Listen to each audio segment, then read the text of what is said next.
माफ कीजिए, मैं नहीं सुन रहा था। आप कुछ फरमा रही थी। मैं सिर्फ एक शहजादी नहीं हूँ, उसके अलावा भी मैं कुछ हूँ। ओह, उसके अलावा आप क्या हैं? वो मैं खैर, आप सोचती रहिए, हम तब तक कुछ खा लेते हैं। एकदम लजीज और स्वादिष्ट भी। इनमें बहुत प्रोटीन है। छी।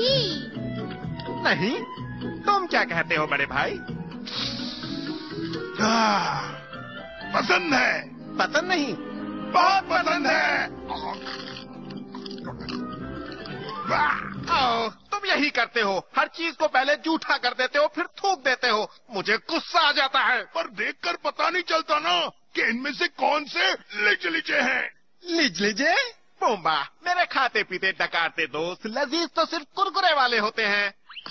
लिजलिजे, कुरकुरे, लिजलिजे, कुरकुरे, लिजलिजे, कुरकुरे, लिजलिजे, कुरकुरे, लिजलिजे, कुरकुरे, लिजलिजे, कुरकुरे, लिजलिजे, कुरकुरे। दुबले पतले।